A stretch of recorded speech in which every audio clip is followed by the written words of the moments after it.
Assalamualaikum warahmatullahi wabarakatuh.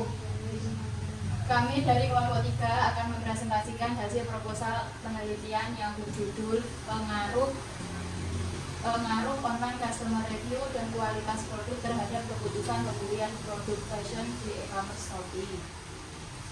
Latar belakang, teknologi yang semakin pesat di era modern ini menyebabkan pergeseran perilaku manusia, terutama dalam hal berbelanja.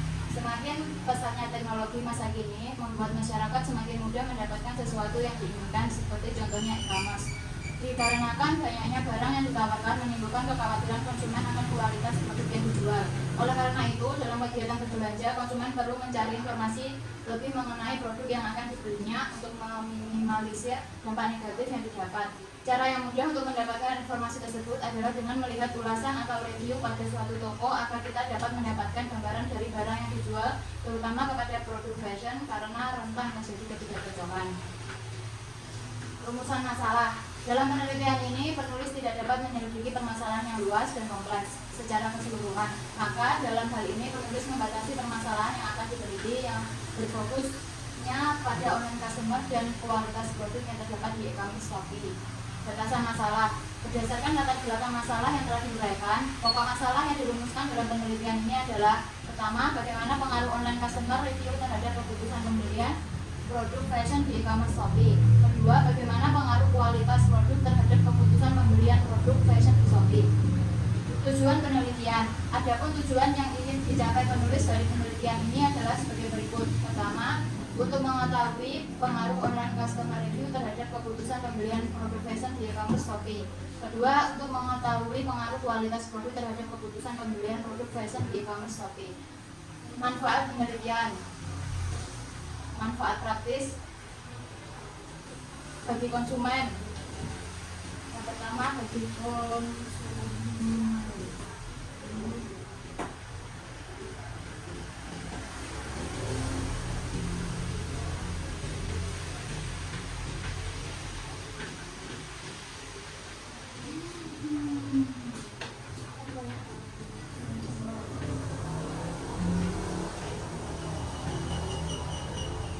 Manfaat praktis bagi konsumen. Diharapkan penelitian ini dapat memberikan informasi tambahan kepada konsumen sebelum melakukan pembelian produk fashion di e-commerce Shopee.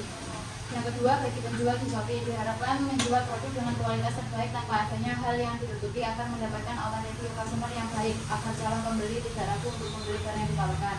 Bagi penulis, sarana untuk melatih dan mengembangkan kemampuan berpikir ilmiah, sistematis, dan kemampuan untuk menuliskan dalam bentuk karya ilmiah berdasarkan kajian teori ekonomi. Bagi akademik, penelitian ini dapat menambah keputusan dan dapat dijadikan bahan referensi untuk penelitian selanjutnya. Landasan teori. Online customer review. Online review dapat menjadi alat promosi yang ampuh untuk komunikasi pemasaran. Customer review juga salah satu faktor yang menentukan keputusan pembelian. Namun, semakin banyak review belum tentu akan menentukan keputusan pembelian karena ada banyak faktor yang menjadi alasan keputusan. Indikator online customer review menurut Flanagan dan Megger 2007 dalam Megawati 2018. Online customer review terdiri dari 3 dimensi, yaitu kredibel, dapat dipercaya, jujur, keahlian, dan menyenangkan. Kualitas produk. Kualitas adalah keunggulan yang dimiliki oleh produk tersebut. Kualitas dalam pandangan konsumen adalah hal yang mempunyai ruang lingkup tersendiri yang berbeda dengan kualitas dalam pandangan produsen saat mengeluarkan suatu produk yang bisa dikenal kualitas sebenarnya. Indikator kualitas produk. Menurut Tritono dan Chandra, terdapat 8 indikator kualitas produk yang dikembangkan oleh Garvin. Indikator tersebut adalah kinerja, fitur produk, keandalan, kesesuaian dengan spesifikasi, daya tahan, kemampuan untuk diperbaiki, estetika, dan kualitas yang dipersepsikan. Faktor-faktor yang mempengaruhi kualitas produk. Pada masa sekarang ini, industri di setiap bidang tergantung pada sejumlah besar kondisi yang membebani produksi melalui suatu cara yang tidak pernah dialami dalam periode sebelumnya.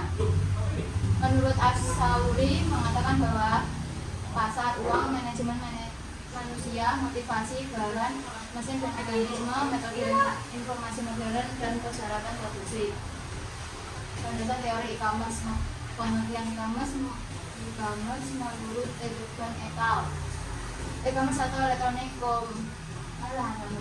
ialah perdagangan elektronik yang mencakup proses pembelian dan penjualan barang atau jasa, pelayanan serta informasi yang menggunakan jaringan komputer atau internet. Hipotesis adalah jawaban sementara terhadap rumusan masalah penelitian, di mana rumusan masalah telah dinyatakan dalam bentuk kalimat pertanyaan. Selanjutnya, hipotesis akan diuji oleh peneliti dengan menggunakan pendekatan kuantitatif, di mana hipotesis nol atau tidak berpengaruh dilakukan dengan hal nol dan hipotesis alternatif akan berpengaruh dilakukan hal satu. Hipotesis dalam penelitian ini adalah konten customer itu nol, karena customer itu tidak berpengaruh terhadap keputusan pembelian. Hal satu adalah orang customer itu berpengaruh terhadap keputusan pembelian. Yang kedua, kalau kualitas produk nol, kualitas produk tidak berpengaruh terhadap keputusan pembelian. Hal satu, kualitas produk berpengaruh terhadap keputusan pembelian. Metodologi penelitian, pendekatan penelitian ini menggunakan metode kuantitatif. Penelitian kuantitatif adalah penelitian yang datanya berbentuk angka-angka. Penelitian kuantitatif, metode kuantitatif adalah metodologi penelitian yang didasarkan pada bicara algoritma. Dalam penelitian ini, survei informasi dikumpulkan dari responden dengan menggunakan kuesioner. Populasi dan sampel. Populasi dalam penelitian ini adalah konsumen sekitar yang pernah membeli produk fashion di Shopee. Jumlah populasi yang diambil dalam penelitian ini sebanyak 30 konsumen.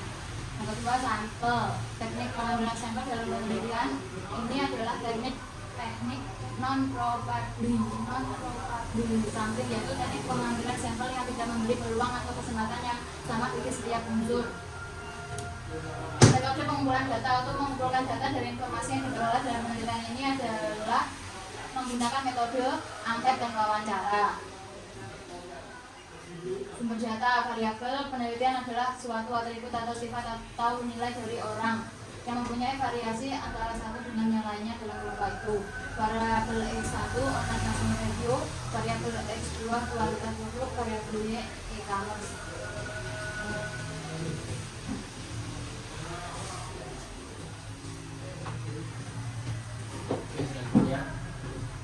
Judul pengaruh investasi terhadap kinerja karyawan di PT Lampana. Karyawan merupakan bagian penting dari mencapai tujuan perusahaan. Dalam ini, manajemen perusahaan harus mendorong karyawannya agar dapat memaksimalkan kinerja untuk mencapai tujuan perusahaan. Rumusan masalah: 1. Perkembangan jumlah karyawan di PT Lampana 2 tahun meningkat. 2. Organisasi di PT Lampana sesuai ketentuan perusahaan. Batasan masalah: terdapat banyak faktor yang mempengaruhi kinerja karyawan dalam perusahaan. Namun, pembahasan masalah akan dibatasi agar tidak meluas dan menimbulkan penyimpangan. Peneliti akan membatasi masalah pada pengaruh kompensasi terhadap kinerja karyawan melalui penelitian kuantitatif dengan subjek karyawan PT Lampana.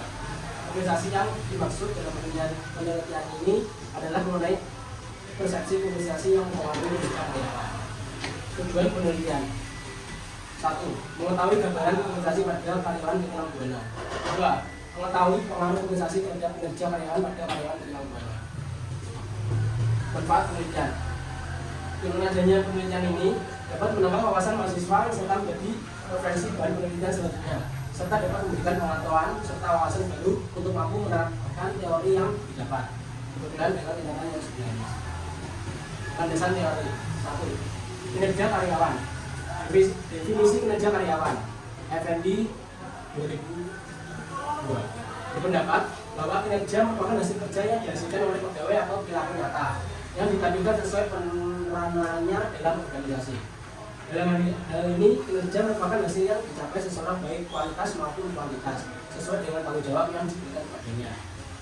Indikator kinerja karyawan: Suyadi Prawirosentono 1999 menyatakan bahwa untuk mengukur kinerja karyawan atau pegawai dibagi menjadi 4 bagian, yaitu 1.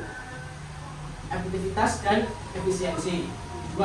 Otoritas dan tanggung jawab, 3. Disiplin, 4. Inisiatif. Landasan teori: faktor-faktor yang mengatur kinerja karyawan. Winner dan Spring 2002 dalam Nandido 2010 menyatakan bahwa ada 3 variabel yang dapat mempengaruhi kinerja karyawan, yaitu 1. Variabel orang, 2. Variabel tugas, 3. Variabel lingkungan. 2. Kompensasi. Definisi kompensasi. Kesibuan 2005 mengungkapkan kompensasi adalah semua pendapat yang berbentuk uang, barang langsung atau tidak langsung yang diterima karyawan sebagai imbalan atau jasa yang diberikan pada perusahaan. Penjelasan dari kompensasi berupa uang adalah karyawan dibayar dengan sejumlah uang. Sedangkan kompensasi berupa barang adalah kompensasi yang dibayarkan dengan barang kepada karyawannya. Tujuan pemberian kompensasi. Dalam sebuah organisasi, setiap kegiatan pasti memiliki tujuan belum mencapai tujuan dari perusahaan. Seperti halnya pemberian kompensasi. Tujuan pemberian kompensasi menurut kesibuan 2008 seperti berikut: 1. Ikatan kerja sama. 2. Kepuasan kerja. 3. Pengadaan efektif. 4. Stabilitas karyawan. 5. Pengaruh serikat buruh. 6. Motivasi. 7. Disiplin. Dan lebih begitu. Indikator penilaian kompensasi. Indikator penilaian dari kompensasi menurut Michael dan Harold 1903 dalam Jati 2003 terbagi dalam 3 bentuk, yaitu 1. Kompensasi material, yang kedua kompensasi sosial, dan yang terakhir ada kompensasi aktivitas. Metodologi penelitian ada 3. 1. Metode pendekatan penelitian, 2. Metode pengumpulan data, 3. Jenis dan sumber data.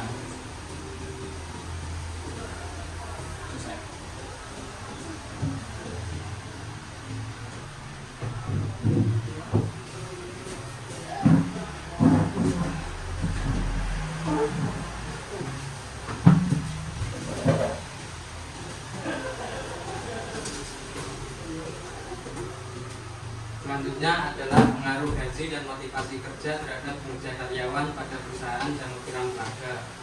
Latar belakang: perusahaan Jamur Tiram Telaga adalah sebuah perusahaan yang bergerak di bidang perdagangan jamur tiram, kelengkapan budidaya, hingga pemasaran produknya. Salah satu bentuk pengelolaan karyawan oleh perusahaan adalah pemberian gaji yang sesuai bagi karyawan agar memperoleh kepuasan kerja. Hal ini mendapat perhatian dari pemimpin perusahaan tersebut agar kinerja para karyawannya meningkat.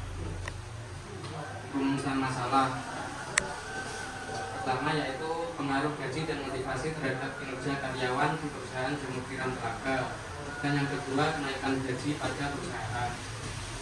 Tujuan penelitian. Tujuan dari penelitian ini adalah sebagai berikut.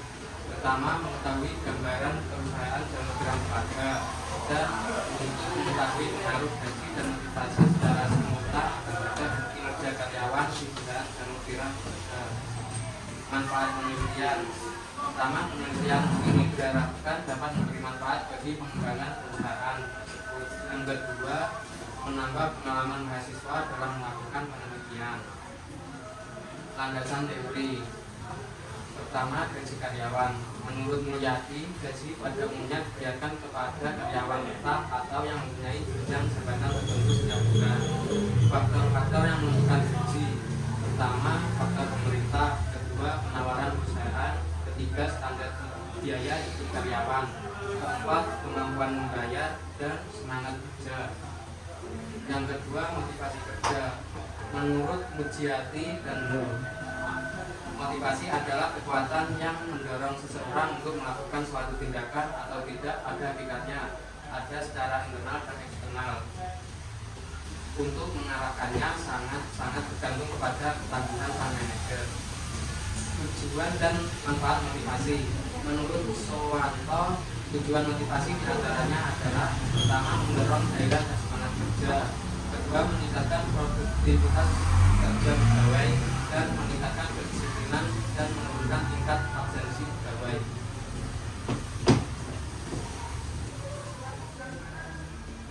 Yang ketiga, kinerja karyawan.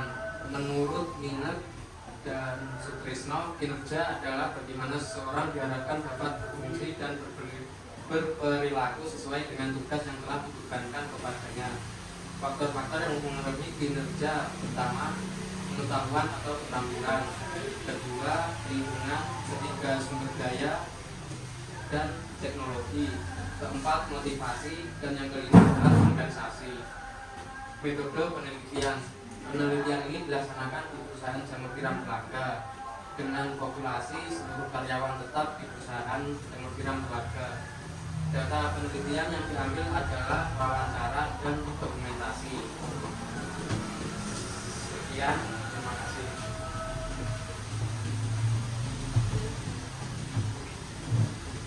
Pengaruh kualitas pelayanan dan manajemen kerja karyawan terhadap kepuasan nasabah bukan dari cabang di otoritas. Latar belakang. Saat ini bank berperan penting dalam keberlangsungan ekonomi suatu negara. Dalam menjalankan aktivitas perbankan, suatu bank harus memiliki kualitas pelayanan yang baik. Selain kualitas pelayanan, diperlukannya manajemen kerja yang handal untuk menyukseskan perbankan tersebut.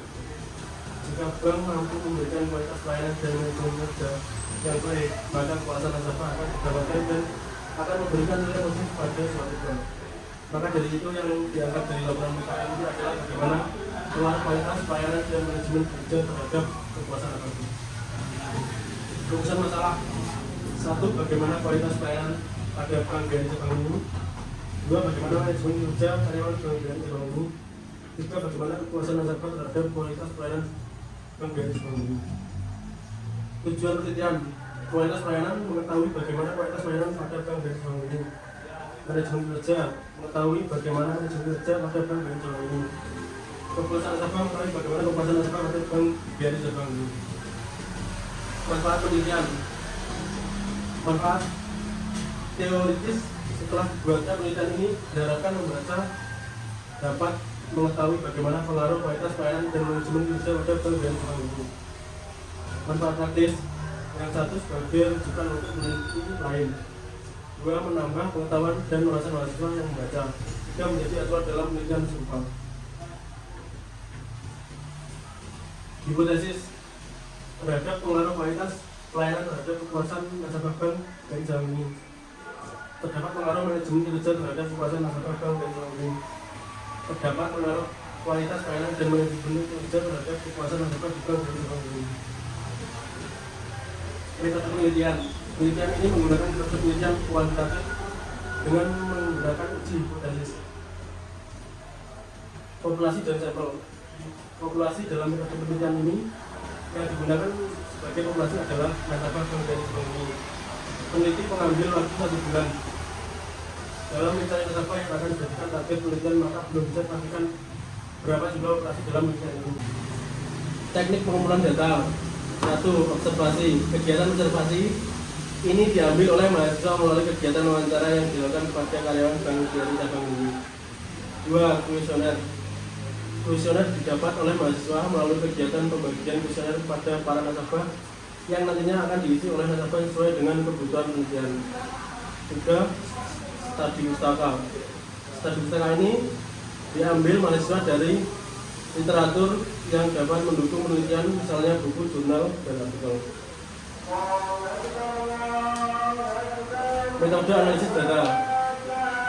Metode analisis data yang dilakukan oleh peneliti adalah uji validitas. Uji ini dimaksudkan untuk mengukur sah atau tidaknya suatu kuesioner. Selain itu juga digunakan uji reliabilitas. Uji ini untuk menguji konsistensi alat ukur, apakah hasilnya tetap konsisten atau tidak jika pengukuran diulang. Uji hipotesis. Regresi linear sederhana. Regresi linear sederhana menjelaskan mengenai hubungan antara dua variabel yang biasanya dapat dinyatakan dalam suatu garis regresi, serta merupakan teknik dalam statistika parametrik yang digunakan secara umum untuk menganalisis rata-rata respon dari variabel Y yang berubah sehubungan dengan besarnya intervensi dari variabel X. Dalam regresi linear, variabel Y dapat disebut sebagai variabel respon, juga disebut sebagai variabel output dan tidak bebas dependent. Adapun variabel X dapat disebut sebagai variabel prediktor, digunakan untuk memprediksi nilai dari Y. Juga dapat disebut variabel explanatory, input regressor, dan bebas independen. Uji T. Uji T digunakan bila penelitian ingin membandingkan mean pada dua kelompok. Skor T atau statistikati dihitung dengan menggunakan sebuah rumus yang menggambarkan mean pada kedua kelompok dan standar error dari perbedaan di antara dua mean. Skor T yang dihitung digunakan untuk menentukan kemungkinan bahwa perbedaan terjadi karena kebetulan. Jika skor P kurang dari 0,05, kita katakan terdapat suatu perbedaan yang bermakna. Sekian, terima kasih.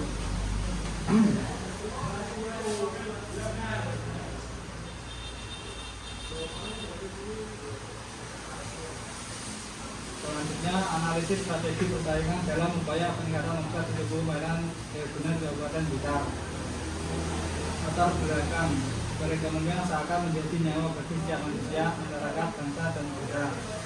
Sadari atau tidak bahwa setiap manusia di dunia ini tidak akan bisa lepas dari yang namanya dunia perekonomian, karena hal ini merupakan salah satu fitrah manusia dalam menjalani kehidupannya. Bisnis dalam dunia perdagangan merupakan salah satu hal yang sangat penting dalam kehidupan manusia, dan daya saing merupakan kemampuan suatu perusahaan untuk mampu bersaing dengan para kompetitornya. Dan penelitian untuk mengetahui seberapa besar pengaruh strategi pemasaran terhadap perkembangan daya guna dalam meningkatkan omset penjualan produk. Manfaat teoritis. 1. Penelitian ini diharapkan dapat bermanfaat untuk ilmu pengetahuan di bidang manajemen pemasaran. Manfaat praktis. Manfaat bagi perusahaan. Dengan adanya penelitian ini bisa menjadi hal penting bagi manajemen perusahaan agar lebih mempertimbangkan strategi pemasaran dalam meningkatkan penjualan produknya. Manfaat bagi penulis, kejelasan mengenai strategi persaingan dalam upaya peningkatan omset. Strategi persaingan dalam upaya peningkatan omset industri daya guna. Manfaat bagi universitas, penelitian ini diharapkan dapat memberikan manfaat untuk universitas bisa berita dalam pengembangan materi pembelajaran untuk para mahasiswanya, serta diharapkan dapat menambah wawasan para mahasiswanya. Kajian teori. Menurut Narus, strategi didefinisikan sebagai suatu proses pengetahuan rencana para pemimpin puncak yang berfokus pada tujuan jangka panjang berprestasi, serta penyusunan suatu cara atau upaya berguna agar tujuan tersebut dapat dicapai. Dalam kamus manajemen persaingan adalah usaha-usaha dari dua pihak atau lebih perusahaan yang masing-masing berjuang memperoleh pesanan dengan menawarkan harga atau syarat yang paling menguntungkan.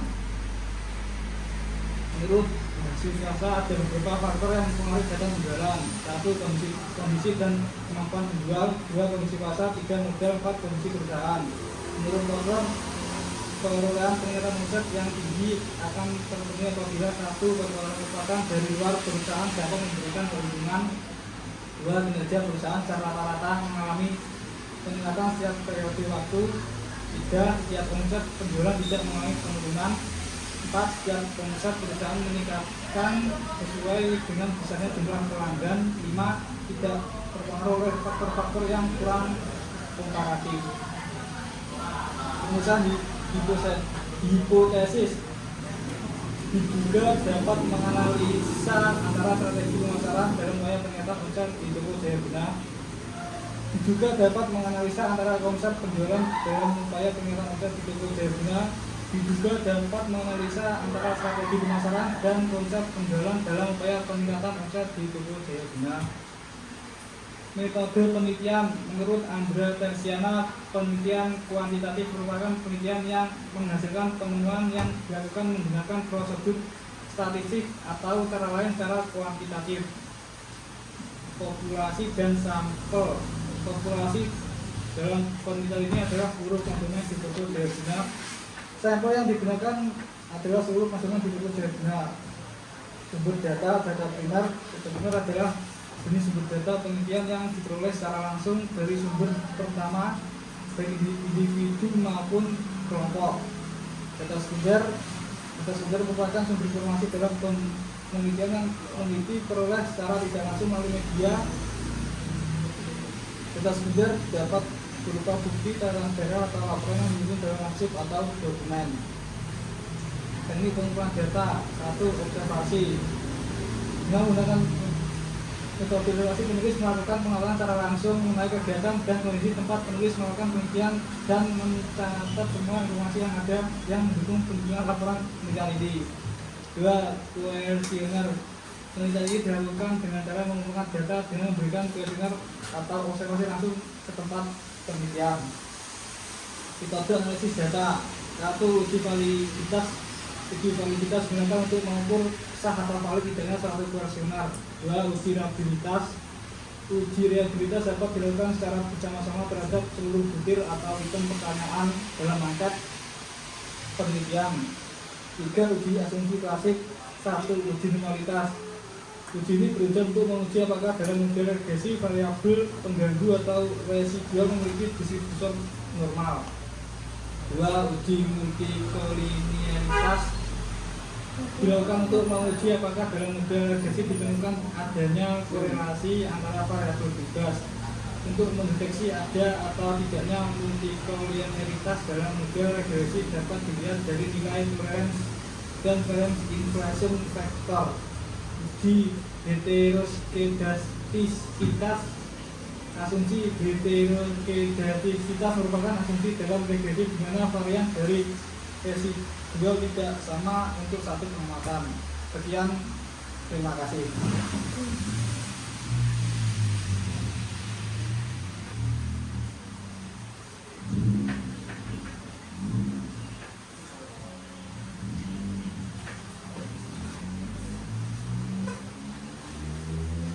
Pengaruh harga dan promosi terhadap keputusan pembelian ayam geprek di restoran cepat saji geprek lokal pada musim digital. 1. Latar belakang. Latar belakang pada kali ini strategi penetapan harga juga harus sangat penting untuk dilakukan. Harga sendiri merupakan salah satu unsur penting yang berfungsi menciptakan keunggulan kompetitif bagi perusahaan. Untuk rumusan masalahnya, tempat yang pertama, apakah produk atau menggunakan berpengaruh terhadap keputusan pembelian harga di restoran cepat saji geprek lokal pada musim digital. Yang kedua, ada apakah harga berpengaruh terhadap keputusan pembelian geprek di restoran cepat saji geprek lokal pada musim digital. Yang ketiga, apakah promosi berpengaruh terhadap keputusan pembelian geprek di restoran cepat saji geprek lokal pada musim digital. Yang keempat, apakah harga produk dan promosi berpengaruh terhadap keputusan pembelian ayam geprek di restoran cepat saji geprek lokal pada musim digital. Sementara untuk keduanya, yaitu dalam pustaka, yang pertama ada harga dibagi menjadi dua, yaitu peran harga serta dimensi dan indikator harga.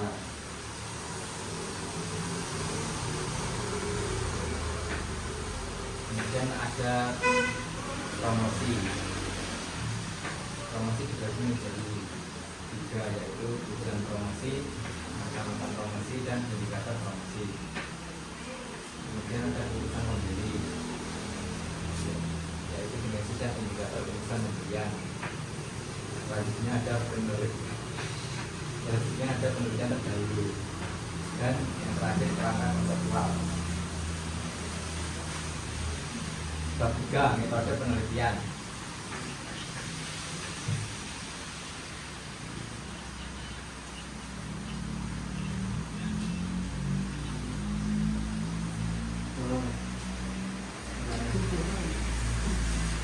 Metode dalam penelitian ini yaitu kuantitatif, merupakan jenis data yang dapat diukur atau dihitung secara langsung berupa informasi atau penjelasan yang dinyatakan dengan bilangan atau bentuk angka. Kemudian ada populasi dan sampel. Populasi sendiri itu adalah seluruh data yang menjadi perhatian peneliti dalam suatu bentuk dan waktu yang ditentukan. Kemudian sampel sering didefinisikan sebagian dari populasi sebagai contoh yang diambil menggunakan cara-cara tertentu. Selanjutnya ada data penelitian. Yang pertama ada jenis data. Jenis data dalam penelitian ini yaitu kuantitatif, merupakan jenis data yang dapat diukur atau dihitung secara langsung berupa informasi atau penjelasan yang dinyatakan dengan bilangan atau berbentuk angka. Dalam hal ini data kuantitatif yang diperlukan adalah jumlah responden dan hasil angka terkait dengan harga dan promosi pada konsumen besar pada itu ada sumber data. Di sini ada dua, yaitu data primer dan data sekunder.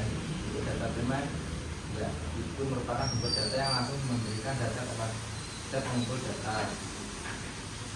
Dan sedangkan data sekunder yaitu sumber data yang tidak langsung memberikan data kepada pengumpul data, misalnya lewat orang lain atau dokumen. Kemudian ada teknik pengumpulan data. Pengumpulan data adalah proses pengumpulan data primer dan sekunder. Dalam suatu penelitian, pengumpulan data penelitian dimaksudkan sebagai penjelasan peristiwa atau karakteristik dari sebagian atau seluruh elemen populasi penelitian. Kemudian ada variabel penelitian. Variabel adalah segala sesuatu yang berbentuk apa saja yang ditetapkan oleh peneliti untuk dipelajari dan digali kesimpulannya.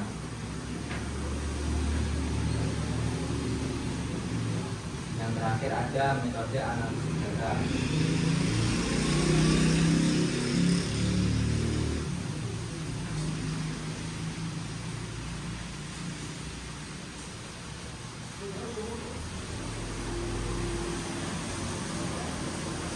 Dalam penelitian ini teknik analisis yang digunakan berupa analisis validitas dan reliabilitas. Validitas dan reliabilitas bertujuan untuk para personel yang diberikan untuk mendapatkan data yang valid dan reliable. Maka untuk itu juga akan dilakukan kedua uji terhadap lingkungan penelitian kuesioner. Metode analisis yang digunakan untuk melakukan uji hipotesis adalah regresi eliminasi ganda. Hal tersebut dikarenakan dalam penelitian ini terdapat lebih dari satu variabel independen. Terima kasih. Baik, selanjutnya adalah analisis pengolahan biji dan bubuk kopi di kebun kopi Karanganyar PT Harta Mulia. Latar belakang: kopi menjadi salah satu hasil komoditi perkebunan yang memiliki nilai ekonomis yang cukup tinggi di antara tanaman kebun lainnya dan berperan penting sebagai sumber devisa negara. Kopi memiliki kandungan antioksidan yang lebih tinggi dibandingkan dengan teh dan coklat. Kopi juga merupakan salah satu minuman yang sangat populer dan banyak dikonsumsi oleh berbagai kalangan masyarakat. Varietas kopi yang utama di Indonesia adalah kopi Arabica dan kopi Robusta. Untuk kopi yang baik dapat membuat kopi hasil perkebunan di Indonesia dapat bersaing di pasar internasional. PT Harta Mulia dahulu merupakan perkebunan yang dibuka pada tahun 1874 oleh seorang Belanda bernama H.J. Velsit. Varietas kopi yang ditanam di PT Harta Mulia yaitu kopi Robusta dan kopi Excelsa. Pengolahan kopi di PT Harta Mulia tidak hanya mengandalkan hasil panen dari perkebunan sendiri, tetapi juga mengambil biji kopi dari luar seperti kopi Arabica. Pengolahan pasca panen pada produk pertanian maupun perkebunan seperti kopi perlu diperhatikan karena akan mempengaruhi mutu akhir pada produk kopi. Pengolahan menjadi salah satu cara untuk meningkatkan daya simpan dan menghasilkan produk yang mudah diterima oleh kalangan konsumen. Produk olahan kopi yang dapat dikembangkan dan mempunyai pasar yang cukup baik adalah biji kopi roasting atau roasting. Rumusan masalah: berdasarkan beberapa identifikasi rumusan masalah di atas, maka dalam hal ini permasalahan yang dikaji perlu dibatasi. Pembatasan masalah ini bertujuan memfokuskan penelitian untuk memperoleh kesimpulan yang benar dan mendalam pada aspek yang diteliti. Cakupan batas rumusan masalah atau penelitian ini hanya dibatas terkait manajemen pengolahan biji kopi di kebun Karanganyar PT Harta Mulia. Tujuan masalah: tujuan yang ingin dicapai dalam penelitian ini yaitu untuk mengetahui bagaimana kualitas sangrai biji kopi dan bubuk yang dihasilkan oleh kebun kopi Karanganyar PT Harta Mulia. Manfaat penelitian. Manfaat teoritis: penelitian ini diharapkan dapat bermanfaat untuk ilmu pengetahuan di bidang manajemen produksi. Manfaat praktis: yang pertama, bagi akademis diharapkan dapat memberikan masukan bagi pihak yang memiliki kepentingan dan dapat menjadi bahan atau referensi bagi penelitian berikutnya. Yang kedua, bagi penulis digunakan untuk menambah wawasan dan memperdalam pengetahuan dalam strategi manajemen produksi khususnya di bidang kopi. Yang ketiga, bagi perusahaan dengan adanya penelitian ini bisa menjadi hal penting bagi manajemen perusahaan agar lebih mempertimbangkan strategi produksi dalam meningkatkan kualitas produknya. Bab 2, tinjauan pustaka. Tanaman kopi memerlukan waktu 3 tahun dari perkecambahan hingga menjadi tanaman berbunga dan menghasilkan buah kopi. Kopi dengan berbagai spesies memiliki bunga berwarna putih dan beraroma wangi. Bunga kopi muncul pada ketiak daun buah kopi tersusun dari kulit buah, daging buah yang sering dikenal dengan sebutan pulp, dan kulit tanduk. Buah kopi yang terbentuk nantinya akan matang dalam waktu 7-12 bulan. Daerah tumbuh dengan suhu tinggi di atas 35 Celcius dan suhu dingin dapat merusak panen dan membuat tanaman kopi mati. Tanaman kopi dapat tumbuh dengan baik pada suhu sekitar 15-30 Celcius dan pada tanah subur yang memiliki sifat antara berpasir, cukup humus, dan dalam dengan drainase yang cukup. Jenis kopi yang pertama, kopi Arabica merupakan kopi yang tumbuh di daerah dengan ketinggian 700 sampai 1700 mdpl. Suhu optimal daerah untuk pertumbuhan kopi Arabica adalah 16 sampai 20 derajat Celcius. Berijing kering 3 bulan secara berurut-urut. Kopi Arabica memiliki kualitas cita rasa tinggi serta kadar kafein yang lebih rendah jika dibandingkan dengan kopi Robusta. Kelebihan dari kopi Arabica tersebut membuat harganya lebih mahal. Kopi Arabica memiliki cita rasa yang cenderung asam dan kaya variasi aroma. Aroma yang dihasilkan kopi Arabica yaitu kuat, wangi, dan sedap seperti campuran aroma buah dan bunga. Kandungan kafein pada kopi Arabica berkisar 0,8% sampai 1,4%, lebih rendah dari kopi Robusta.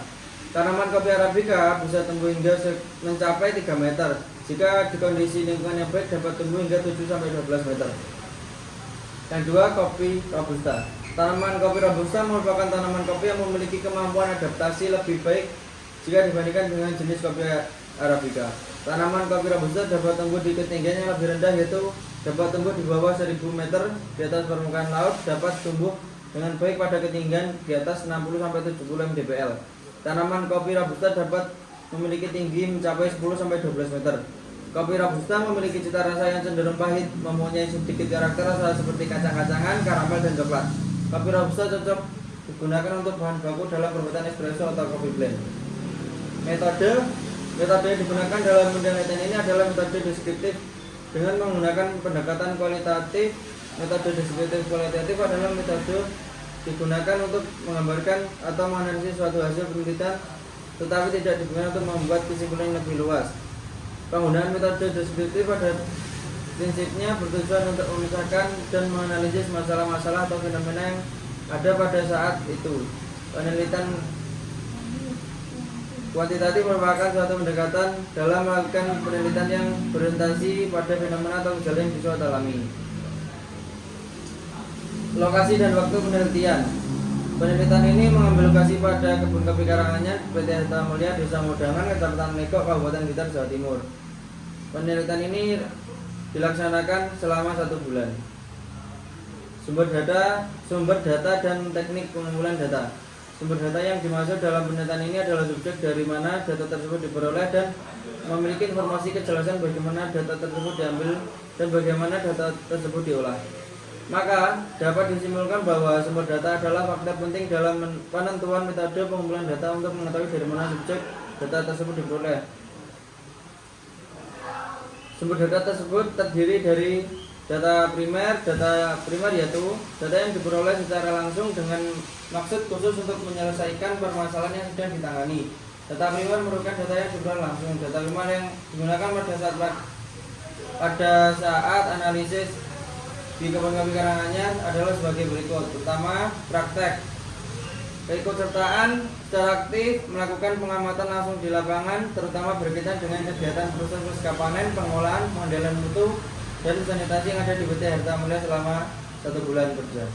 Yang kedua, observasi.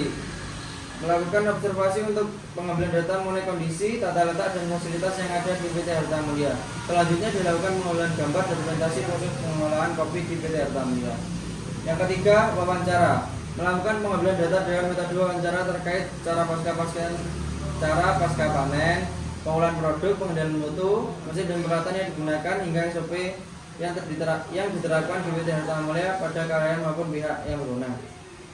Yang keempat, studi literatur. Mahasiswa melakukan studi literatur, pengumpulan data dan informasi dari literatur yang berhubungan dengan perusahaan. Pengambilan data dengan studi literatur dapat dilakukan untuk mendapatkan data mengenai sejarah diri, visi misi, struktur organisasi, serta data yang lain telah ada arsip pada PT Harta Mulia. Terakhir, pengukuran di lapangan. Mahasiswa melakukan pengukuran langsung di lapangan untuk mendapatkan data mengenai proses produksi dan standar kualitas produk yang dihasilkan di PT Harta Mulia. Teknik analisis data, pengumpulan data setelah melakukan praktek kerja lapangan. Tinggal, ya, rank, betul ya. Yowis. Teknik analisis data, pengolahan data dilaksanakan penyusunan laporan dengan mengumpulkan teori-teori dari berbagai sumber pustaka ilmiah, baik pustaka primer yaitu jurnal yang berupa artikel maupun pustaka sekunder yang disesuaikan dengan proses pengolahan kopi dan membandingkan dengan kondisi perusahaan dari hasil pengamatan di lapangan. Pengujian kredibilitas data. Tujuan pengujian kredibilitas data adalah untuk menantikan valid atau tidaknya data yang diteliti terhadap hasil yang akan diperoleh dalam penelitian. Kredibilitas data pada penelitian kuantitatif meliputi kredibilitas validasi dan dependability. 1. Uji kredibilitas tingkat ukuran suatu kebenaran atas data yang telah ditentukan atau derajat kepercayaan data dan cocokkan data antara konsep penelitian dengan hasil penelitian.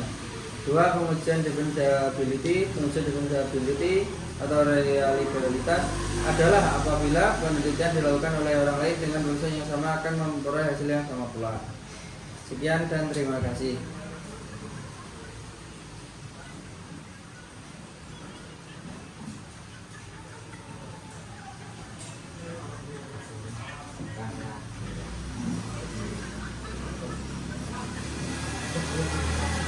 Selanjutnya ada pengaruh harga dan kualitas pelayanan terhadap keputusan pembelian di Mie Ayam Bakso Putra Solo Cabang Kota Blitar.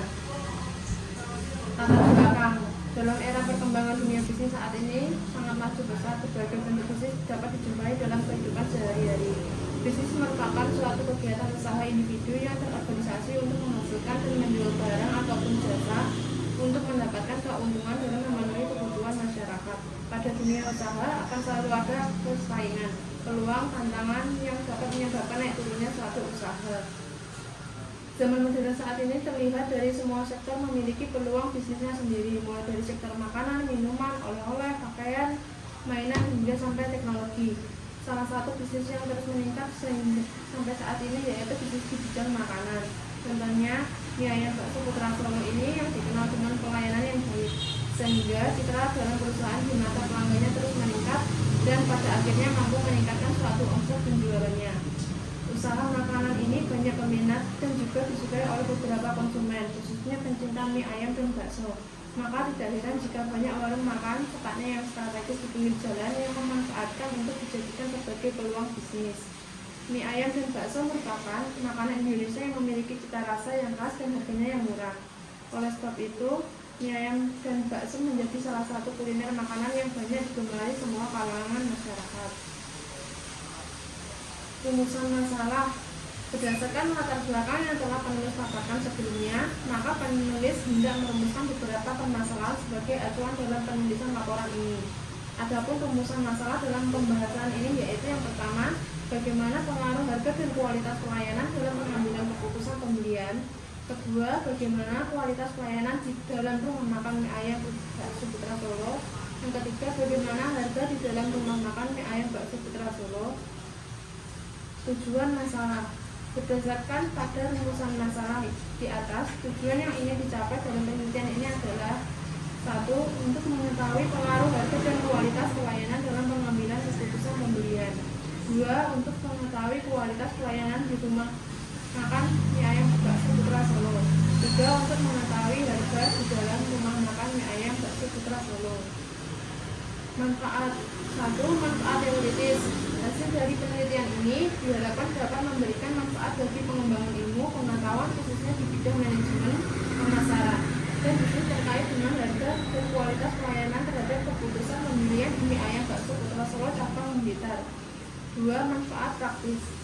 Penelitian ini diharapkan mampu memberikan ilmu pengetahuan bagi peneliti mengenai teori serta fakta tentang harga dan kualitas pelayanan terhadap keputusan pembelian di mie ayam Bakso Putra Solo Cabang Kota Blitar. Kedua, tinjauan pustaka.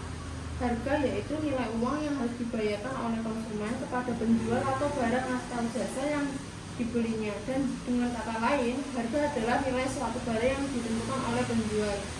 Kualitas pelayanan adalah suatu tindakan atau perbuatan seseorang atau organisasi bertujuan untuk memberikan sebuah keputusan kepada pelanggan ataupun karyawan. Keputusan pembelian adalah tahap dalam proses pengembalian keputusan pembelian di mana konsumen benar-benar membeli. Metode penelitian. Dalam penelitian ini menggunakan metode kuantitatif. Populasinya seluruh konsumen yang pernah dan sering membeli mie ayam bakso Putra Solo cabang Kota Blitar. Sampel 57 orang konsumen mie ayam bakso Putra Solo cabang Kota Blitar. Sumber data ada data primer. Sumber data yang langsung memberikan data kepada pengumpul data. Sumber data primer didapatkan melalui subjek penelitian dan hubungan observasi atau pengamatan langsung di lapangan. Yang kedua, data sekunder. Data yang tidak langsung diterima oleh pengumpul data bisa melalui orang lain atau lewat dokumen. Teknik pengumpulan data, observasi, pengamatan langsung. Yang kedua, dokumentasi, pengambilan foto. Yang ketiga, kuesioner dari link Google Form. Uji analisa data. Teknik analisa data yang digunakan untuk menguji hubungan antara variabel dalam penelitian dengan menggunakan perhitungan atau uji statistik dari data yang diperoleh berasal dari jawaban kuesioner dan data primer. Uji analisis data. Yang pertama ada uji validitas. Digunakan untuk mengukur data yang telah didapat setelah penelitian merupakan data yang valid atau tidak dengan menggunakan alat ukur yang digunakan atau kuesioner. Yang kedua ada uji reliabilitas. Hasil pengukuran dengan menggunakan objek yang sama akan menghasilkan data yang sama. Pengujian hipotesis. Yang pertama, uji T menunjukkan seberapa jauh pengaruh satu variabel independen terhadap variabel dependen dengan asumsi bahwa variabel independen yang lain konstan. Yang kedua, uji F digunakan untuk mengetahui seberapa besar pengaruh variabel bebas secara bersama-sama terhadap variabel tidak bebas. Sekian, terima kasih. Wassalamualaikum warahmatullahi wabarakatuh.